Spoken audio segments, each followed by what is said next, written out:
Hi all, welcome to your lecture on globalization and the Indian film industry. Today I'll be just covering a kind of a general overview of how globalization operates, some different theories about how to understand it, understand the movement of people and goods and ideas around the world, and then I'll do a short history of the Indian film industry, and then move into some examples throughout the history of the film industry, starting in about the 50s or so up until almost contemporary times. They really show the change in style and the change in aesthetics and how all these changes in the Indian film industry and music that go with it are really products of globalization and the kind of different things happening on an international stage, and how they're influencing other cultures around the world as well. So the first thing I want to cover is that globalization has been going, it's a process that's been going on for a long time.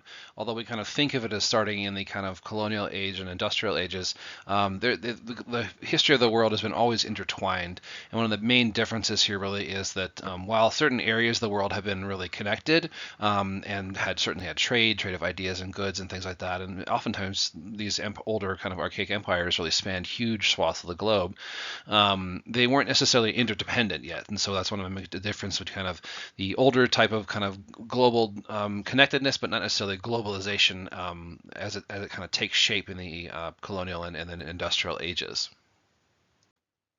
So as I said, globalization really took off with colonialism. We've had a lecture on colonialism a few weeks back, and that really you can see how the movement of goods and people around the world was really supercharged by this kind of the colonial efforts of European nations kind of moving out there, gathering raw materials from abroad, and oftentimes bringing them back to their home countries to be manufactured and processed to be sold there, and sometimes again exported. But really, early modern globalization was caught up with the process of colonialism.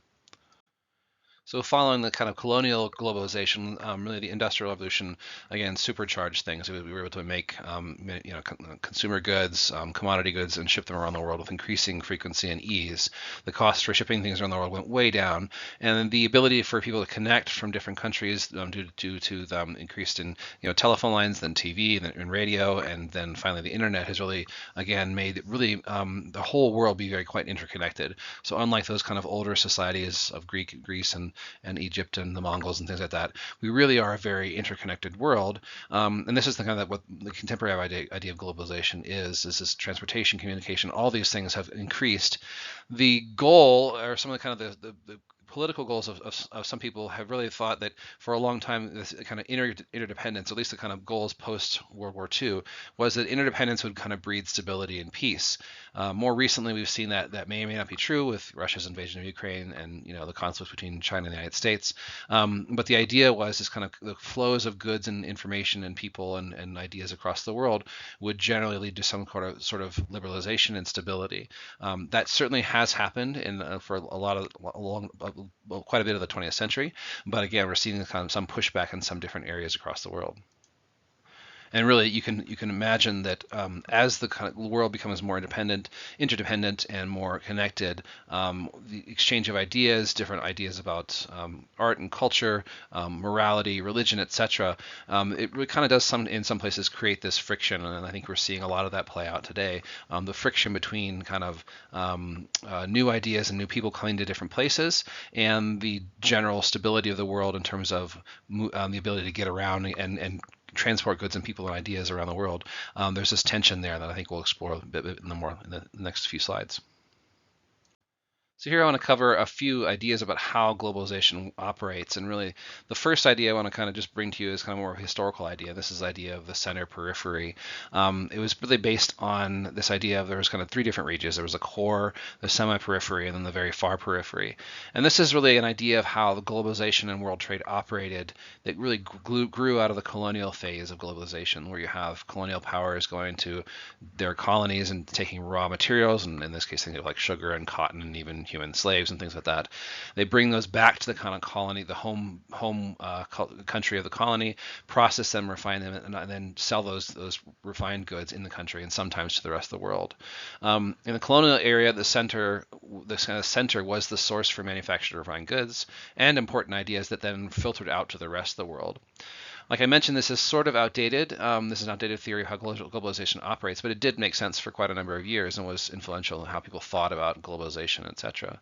As the world became more interdependent and interconnected, it became less unidirectional. So ideas and trends and products, they might originate in the periphery and then move to the center with huge impacts in both locations. And so I think a really good example of this is K-pop, right? It's hugely influential music in Korea and the rest of the world. It was born in Korea, but it probably would have happened there if the U.S. military and American culture hadn't influenced pop music and aesthetics in Korea decades before the emergence of K-pop. And so this really shows how the center periphery idea is somewhat outdated, and we really need to move into a better way of understanding globalization that really encapsulates the kind of back and forth flow of information and goods across the world.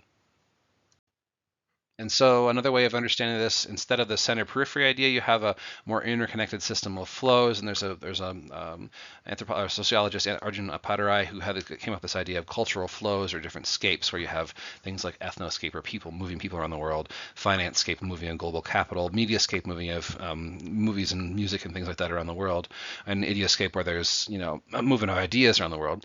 And this is really a way of understanding how globalization operates. How do things move around the world? And it's much more of a back and forth flow. It's much more an interconnected system. A lot of the work that he has done has been influential, and I think it's a more flexible way of thinking about globalization than the kind of old center periphery idea was. I think some of the usefulness of Paderai's idea of cultural flows is that he kind of breaks apart, certain types of things like the flow of people, the flow of technology, the flow of ideas, etc. So you can then trace things much more accurately in terms of where they originate, where they're going, how they influence things, rather than kind of this idea that everything originates in the kind of developed countries in the West. So as we think about those idea of flows, the flows of people, of information, goods and services, and ideas and money, I want to have you just take a look at these next couple charts to give you an idea of what's happening kind of more recently in terms of the movement of people and money around the world. And so I think these two charts, the one on the left of your screen is the kind of global migration stock in terms of the number of people moving around every year, and you can see it's growing quite a bit. And I want to just point out one thing actually, which is the movement of people from the global south to other countries in the global south is actually the largest number of people moving around every year. The people moving from the south, the north is behind that by just a little bit. But really, each and every year that's gone by, you see an increase in global migration. And this has been, again, driven by the kind of ease of transportation and ease of getting to different places in the modern world.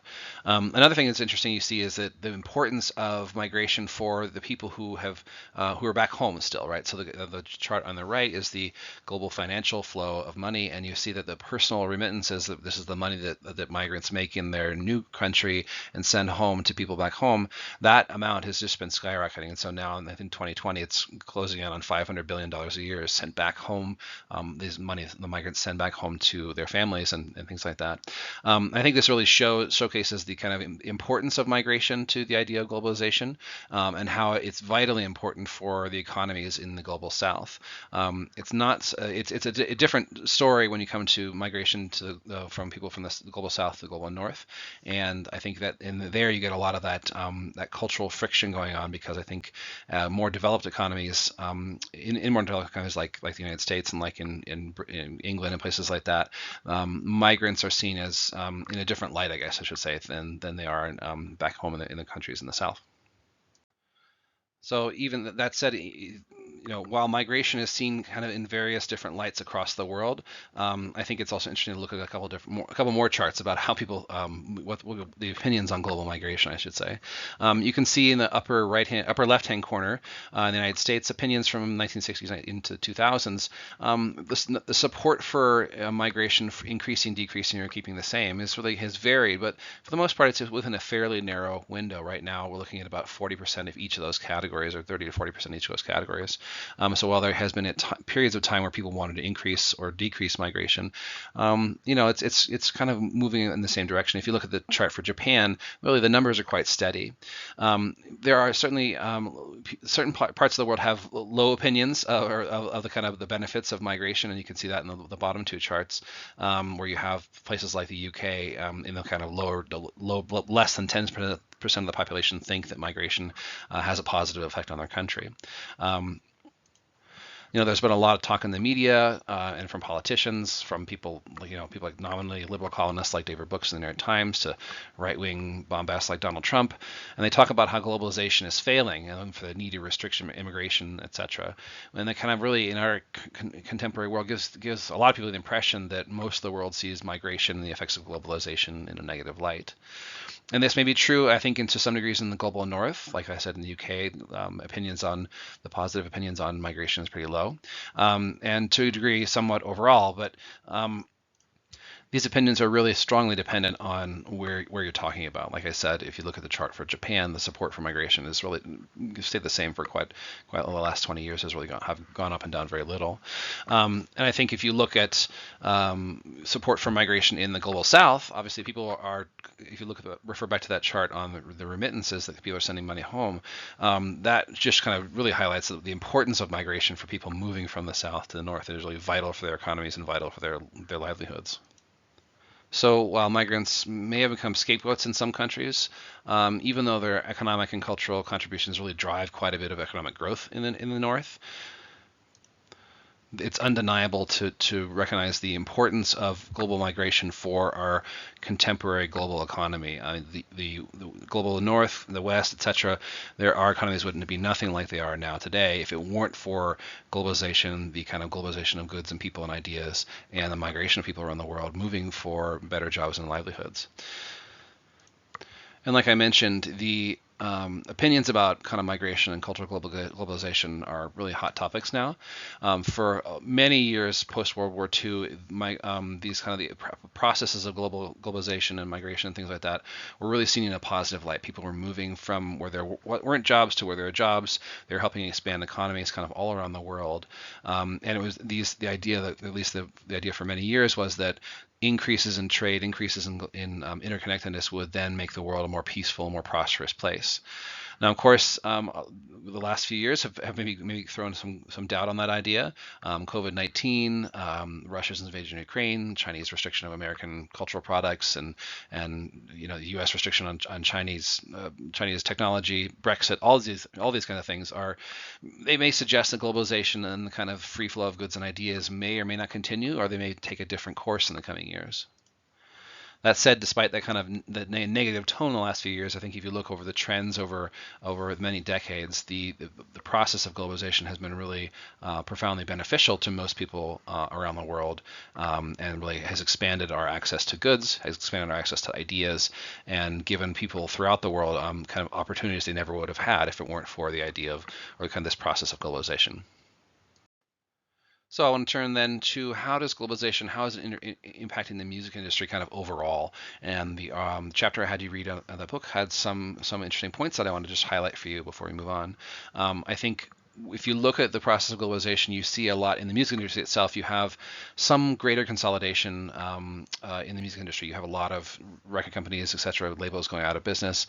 But you also have a different trend of people making albums and making themselves famous in their garages. And so you have this kind of contrary trends going on. You have consolidation, but you also have the possibility of kind of greater control or greater democratization of control of music producing. I think you also have the same sort of kind of contradictory flows happening in terms of you have this cultural hegemony, kind of this idea that a kind of American culture is spread out across the world, or any culture is spread out across the world, and is kind of dominant in that spot. And so you see this a lot with American films and American pop stars who are popular in other parts of the world. But I also think you have a counter influence going on here, where you have stars and things like that from other parts of the world who become famous in the quote unquote old center or areas of the world. One of the main concerns about globalization has been this idea of homogenization, that as we kind of become more interconnected, we're able to exchange music and views and cultural ideas, that kind of local cultures might disintegrate. The kind of local practices might not be able to withstand the onslaught of kind of huge marketing apparatuses and things like that. And I think to some degree you do see that. There's been a lot of work and research that where people are seeing that kind of certain things are dying out. Languages are, the diversity of languages in the world is dying out. Diversity of musical practice, kind of real localized things are disappearing and being replaced kind of by maybe if you want to call it the homogenized music culture from the United States and Europe and things like that. But I also think there's evidence to the contrary too. You have people who are able to get out their kind of niche musics from whatever random country in the world and able to kind of broadcast that much easier than they were in the past. And so you have this new possibility of new combinations arising, new kind of fusion music, new influences happening. And so it's not just a one-way street towards homogenization. I think you have a lot of kind of localized products and ideas that are then able to kind of flourish in an international market. The last couple of points that the author of your chapter made was that pop music charts have become more global, and you certainly see that over the last 20, 30, 40 years. Pop music charts didn't even consider artists and songs from different parts of the countries, and at least the pop charts in the United States didn't. But certainly now we have more an awareness of the kind of popularity of different music across the globe, and that's included in our pop charts. And that another kind of bad thing that's happening from globalization is this idea that star power is really the strongest predictor of global success. And so this really has, in some ways, restricted larger recording companies from branching out and trying new talent because they know that quite a lot of their revenue comes from these kind of predictable, huge stars, huge music stars. That they're less likely to kind of take a chance on a smaller artist. Yet, again, the same sort of contrary flow here is that smaller artist might have a much more greater ability to access a marketplace or to put their music out for people to listen to because of globalization, because of technology, and things that have happened in the last 20 years. And so just to give you some context before we dive into the history of Indian film, I thought I should give you the kind of numbers for the Indian film industry and for a few other markets around the world. In this chart, I don't know why it's a little funky. You said the United States actually has the highest box office revenue currently. It's $10 billion plus dollars, but a really close second is China with $9.3 billion. Third is quite a bit down in terms of revenue wise is India with $1.6 billion box office revenues per year, and these numbers I think show the huge influence of Hollywood in the United States film industry, but also the fact that China and India have these huge markets that are really coming to the fore and very quickly and very recently.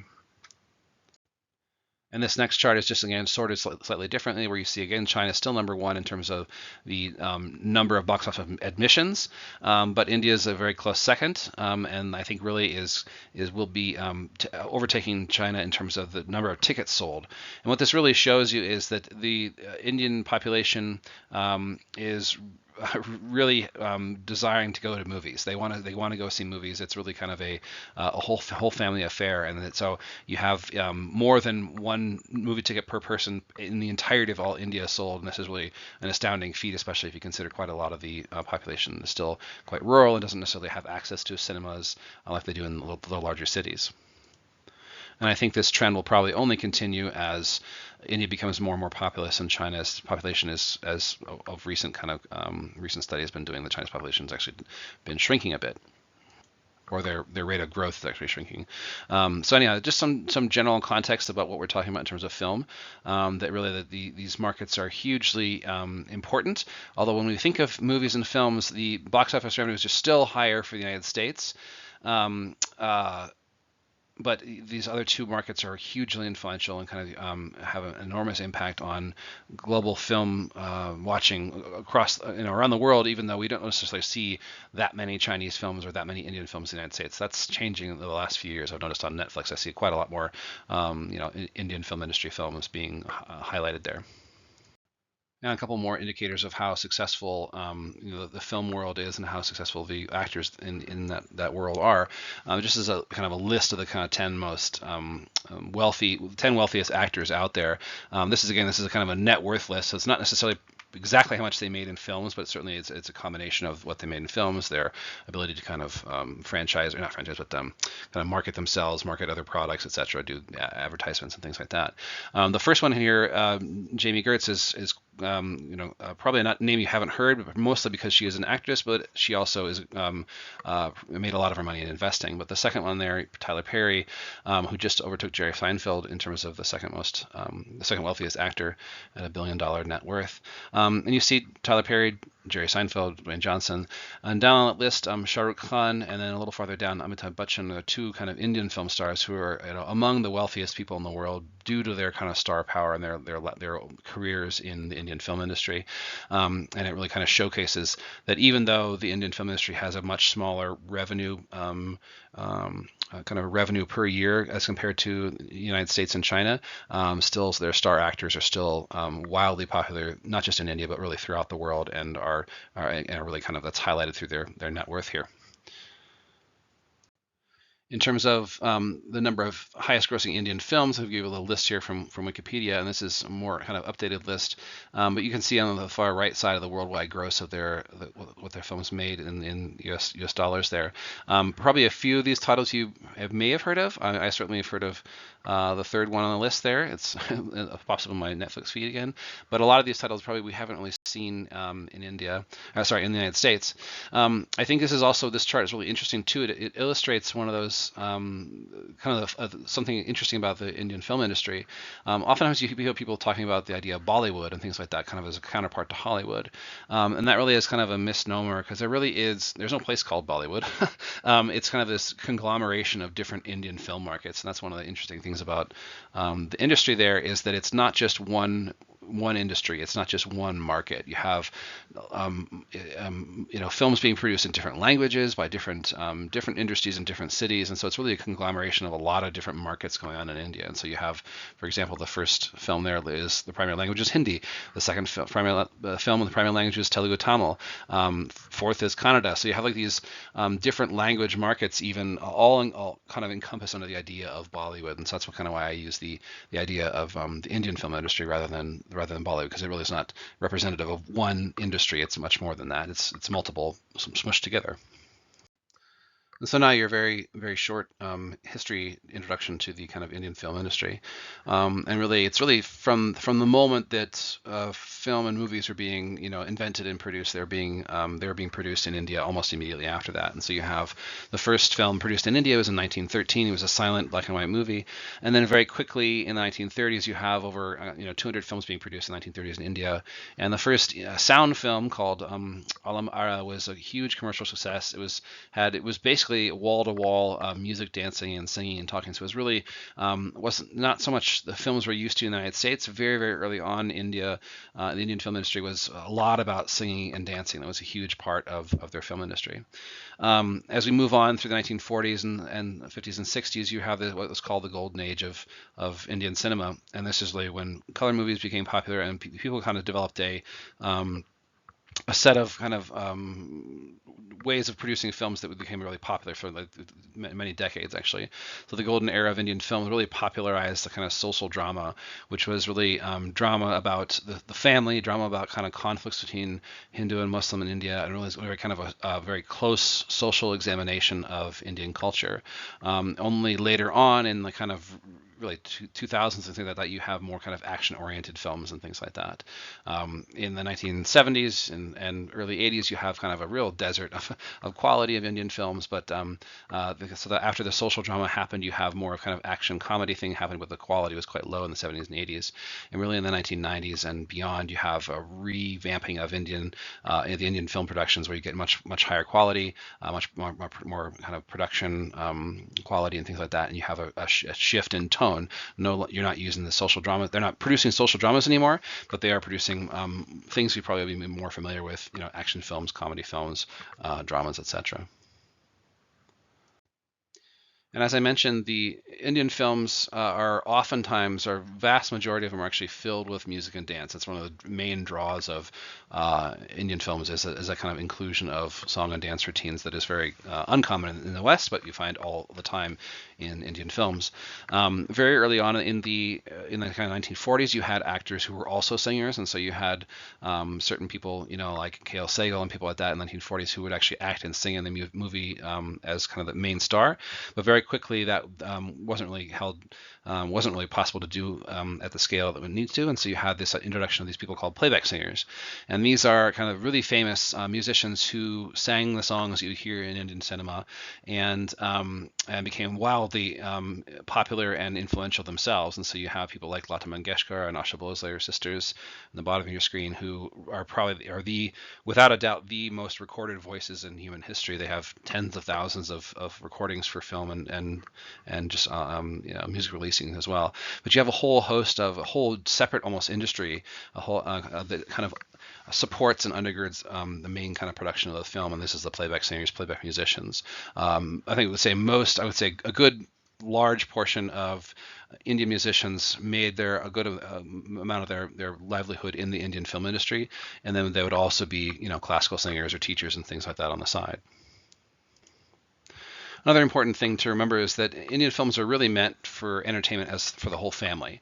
And so unlike in the US, where you have kind of pretty straightforward gradations of what a film is. If it's a G film in the United States, it's generally for kids and it's animated. If it's an R film, kids aren't really allowed, and it's probably not the kind of content you'd want to have your children going to see, especially young children. But in India, it's really considered a family affair, and so you have this kind of conglomeration of music and dance and comedy and drama, all that kind of mashed together, because the whole idea is that the whole family goes to see the film in the cinema, and that's really why you have the kind of a unique combination of content and aesthetics that are produced with this kind of multi-generational consumer in mind.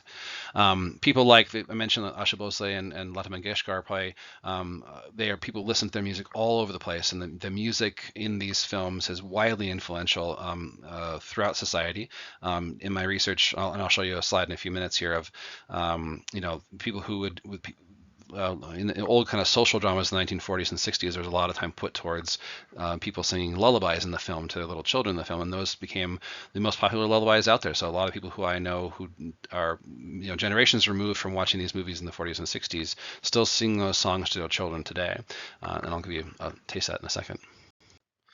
So throughout the kind of 1940s, 50s, 60s, even into the 70s and 80s, sometimes you had Indian films were really kind of classically sounded. They have kind of singers with an orchestral, kind of a lush orchestral background. And this really started to shift when India was kind of opened up to the world economy in the 1990s. They had kind of many economic reforms that opened their country up, and it really shifted, the aesthetics of the movies really shifted because of that. And so you have this technology and economic liberalization that shifted the film aesthetics. And so no longer do you hear the kind of lush orchestral pieces and voiceover playback singers. Really, it's been replaced by this much more closely designed studios sound, much more globalized sound. This is a result of technology, but it's also a result of kind of the desire of people who are in India, and also the desire of people who are outside of India, who are non-resident Indians and things like that. Their aesthetic preferences are influenced by the fact that they've moved abroad, and they want to see something that's not necessarily old and like it was in the 40s, but something that's kind of more contemporary and more globalized in a sense. And so you have the Indian diaspora who kind of moved all across the globe to the United States and the UK and places like that, who have increasing financial power, and they also have a desire for more contemporary globalized taste. And there's this really kind of interesting dynamic where you have the Indian film industry responding to these ideas of these kind of new aesthetic desires that the non-resident Indian population has, and how that kind of shifts what movies are being produced. So while in many diasporic or kind of immigrant communities, what you have is this interesting tension here. You have the first generation of immigrants moving to a different country, and their remembrance of their home country is kind of frozen in time. And so in many cases, and this actually plays out not with just Indians, but also with people from around the globe, the kind of first generation immigrant communities are oftentimes much more conservative, and they have a kind of very fond memory of what their country was like when they left.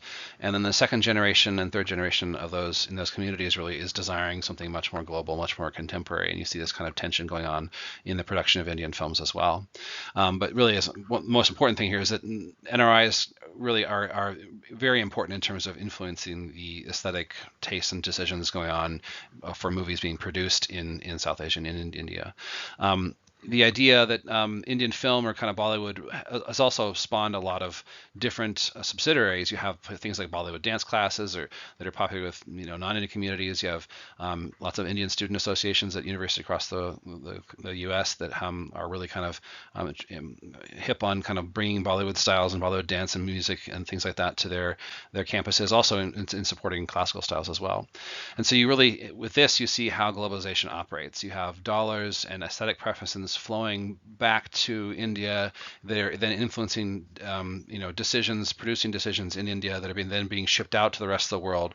And this kind of whole cycle, again, you see this idea of powderized flows happening here. You have not just a center and periphery. You don't have just a center of Indian film industry in India, but you have all these different competing desires across the world, not just the U.S., but across the world, kind of again influencing what's produced, how it's produced, what it looks like, and what it sounds like. So in effect, this is a great example of how globalization operates using the Indian film industry. So I want to give you a little taste of what music was like back in the kind of golden age of Indian film industry. This is the kind of social drama as I was mentioning. This is a good example from a film called Baiju Barua from 1952.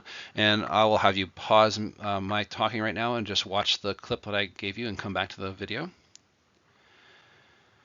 And so after watching that, I think you heard a kind of a very unique style of music that was very popular in the 1950s. You have this kind of amalgamation of Indian and Western orchestral instruments. And this really is the classic sound of Hindi films that happened in the 50s and 60s. This is this kind of combination of Indian raga style music, but also kind of orchestral sounds and things like that going on as well. So this interesting combination of Indian and Western musical aesthetics.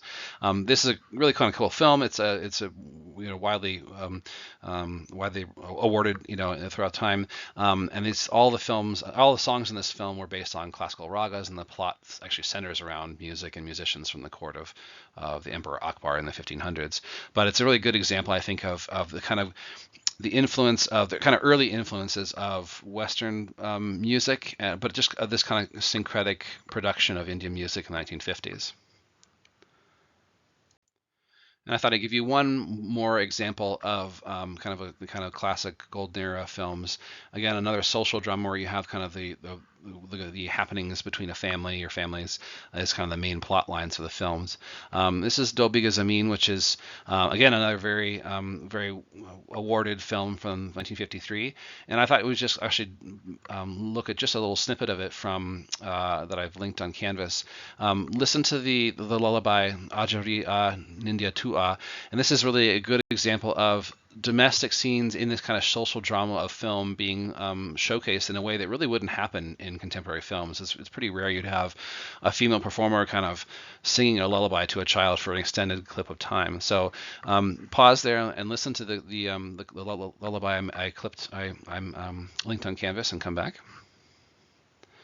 And so, having listened to that lullaby, I think you hear the very characteristic sound of Indian film from the 60s through almost up to the 90s. You heard the song sung by Lata Mangeshkar, the kind of famous playback singer, and really she was the characteristic sound of Indian film for decades. She dominated Indian film for decades, and so you have even now female vocalists are kind of emulating her sound, her style, and she was really hugely influential, and can't really overstate how much she was the kind of the voice of Indian cinema for decade on decade. So jumping way forward here, this is kind of skipping over what I said, the desert of the 70s and 80s in Indian film. This is a great example from 2001, and this really shows the shift that happened because of economic liberalization happening in India. You had this move away from this huge, lush, orchestral sounding and kind of voiceover sounding music to something that's much more tightly produced generally in a studio with just a couple of musicians, a producer, and a couple of musicians, and the action is much more tightly oriented towards the music and action on the screen. Really coincide quite a bit more than in decades past. So this is a good example of that, again, that kind of shifting global aesthetics influencing Indian cinema, and this is a good example from 2001 movie Lagan. So pause my lecture here and watch this clip of Ganan Ganan, and particularly listen to and watch the kind of integration of the action on screen with like the music itself and how tightly that's done. So hopefully you enjoyed it. I think it's kind of fun. It's a great movie too. So if you go back and watch the entire movie, it's a great movie about these poor villagers outplaying the British colonial authorities in a cricket game. But really, you saw that close mirroring of sound and onstage action. You saw again this continuing preference for that kind of female timbre that Lata Mangeshkar popularized. So that kind of continuing preference even in the 2000s, and you're really seeing the influence of the music director A.R. Rahman, who is hugely influential in the sound, in the kind of moving away from the orchestral lush kind of sounds you had in the 40s, 50s, and 60s to this kind of much more tightly produced studio sound. And A.R. Rahman is a name you should certainly know, widely influential, probably the best known Indian music director, musician, etc. So yes, next slide. And so I know this is not Slumdog Millionaire is not actually Indian film per se, but it really has a lot of the characteristics of a film produced in India. So the kind of the aesthetics and the kind of the role of the movie as a kind of Bollywood proxy is really important to understand, and it kind of represents the kind of reach and the popularity of the Indian film industry translated as in a Western film. Again, A.R. Rahman is the music director and was a very prominent voice in this clip I gave you. So watch the clip here, Jai Ho. This is kind of what is it? A kind of a conglomeration of clips from the movie along with the song itself. And if you haven't seen the movie, it's great to watch in its entirety as well. So watch that in a second, and we'll come back and talk about it. So you saw Jai Ho as part of the film Song of a Millionaire, and what I also want you to do is watch the Pussycat Dolls version of this same song, and again compare what you're seeing here. Really, this is kind of an aside into the idea of Orientalism. Compare how the Pussycat Dolls frame their video, what they do visually, how they do it musically, what's different. Maybe look at the different images that are shown on screen in the Pussycat Dolls version, and really think about this idea of Orientalism, how the kind of undifferentiated kind of mystical East is represented in that Pussycat Dolls version. I think it's really instructive in terms of how oftentimes how the West sees the kind of the other and the East. So again, compare both the Slumdog Millionaire example I listed and also the Pussycat Dolls version, and try to understand the kind of how the visuals are affected by Western aesthetics or an Oriental lens, and also how that carries over into the music itself. So for our last example, I want to have you guys look at a song from the film Raw 1, which is kind of one of the first big kind of sci-fi types movies that were produced in India.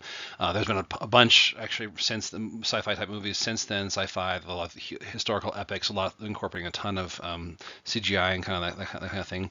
But this movie was kind of really, I think, showcases the globalization aspect of the Indian film industry.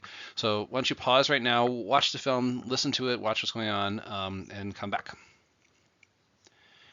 And so I think it's a kind of fun film that really, if you watch the film, you can see all the elements of Indian cinema there. There's like the comedy, the action, the dancing, the singing, the comedic kind of older uncle guy who's kind of, making, doing funny things on screen. It really showcases that kind of that whole family, kind of multi-generational aspect of Indian cinema pretty well. Another thing you may have noticed is that it sounds quite a bit different. There's a lot of auto-tune. If your ears were perked up, or if you remember from the reading, the singer was actually Akon, who's kind of a Nigerian-American singer who actually won awards for this music in this film. And it wasn't composed by him, but he sang in the parts in Hindi. Akon did, at least. And it was kind of it gathered a lot of attention and a lot of kind of awards afterwards. The song was the kind of most downloaded song of the year in India. This is back in 2011 or so, and really kind of reached the number one in many different charts. But I think again, this is a really good example of Akon actually for this song received the Best Male Playback Singer of 2012 in Filmfare Awards. So he got a lot of attention for this, and I think it was very unusual to have an American, kind of even any foreigner, coming in and doing the vocals, doing the songs for an Indian produced film. But again, I think this is a great example of how globalization, the kind of different aesthetic choices have been shifted over time due to globalization, due to India's economic liberalization, the kind of bringing in talent from around the world and making something new in the Indian film scene. I think this is a good example of that of globalization kind of in action. So I think yeah, so just to kind of recap what we've discussed, we gave you a couple different ideas about how, like, kind of theories about how globalization operates, the older center periphery ideas that maybe kind of grew out of the colonial era worldview, and the kind of newer idea about how globalization is not necessarily a one-way street. It's certainly different flows of information, products, people, goods, etc., that kind of move back and forth through different parts of the world. And again, you see this really well in Indian cinema. You see this in other places like K-pop and lots of other cultural products out there. Um, Also, that Bollywood is not a distinct industry that's really combines its a combination of different language industries, different film languages, different cities, industries, etc. It's really much more of kind of a conglomeration of industry than it is one single thing, and it produces a lot more films than most places around the world. Again, China is still number one in some of the categories, box office sales and number of tickets sold, but the Indian film industry really produces remarkably more films than anybody else in the world, and it's going to continue that way for many years to come if things go as they have been. You can see in the kind of progression from films in the 1940s, 50s, and 60s, and then into the 90s, when you have a big shift in how films were produced, how the music sounded. There was gone are the kind of orchestral sounds with playback singers, and you're having in more contemporary films, you have a much more of a focus on smaller studio-produced sound. And again, this is really a lot of this has to do with the influence of A.R. Rahman, but it also has to do with the kind of global influences on Indian film industry. The non-resident Indians kind of demanding a certain aesthetic, pouring money back into the system.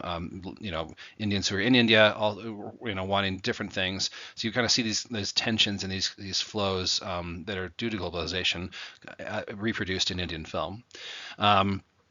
And like I mentioned, that the Indian diaspora has strong influences on film aesthetics, and really that's a kind of a result of the kind of global flow of people. And so all put together, you have the story of Indian cinema moving from a very local, but highly, very well regarded cinema into a much more of a global stage, where even now, like I said, a lot of the films you see on Netflix in the U.S. are Indian blockbusters. A lot of the exports you're seeing from around the world are kind of crisscrossing the globe in a way that wasn't happening really 20 years ago. And so really major shift due to globalization. Again, like I mentioned, we'll see if this continues. There's a lot of pushback against globalization, this kind of notion of kind of global culture. So there's a lot of kind of nationalism and kind of nativist pushback from different countries. Also some politics in there with China and the United States and Russia and Ukraine. All those kind of things happening right now that are making people think that globalization maybe not be successful, or the project at least wasn't as successful as people thought it was 20 years ago. So I hope you enjoyed that, and I look forward to see you speaking to you for the next lecture. And thanks very much for watching.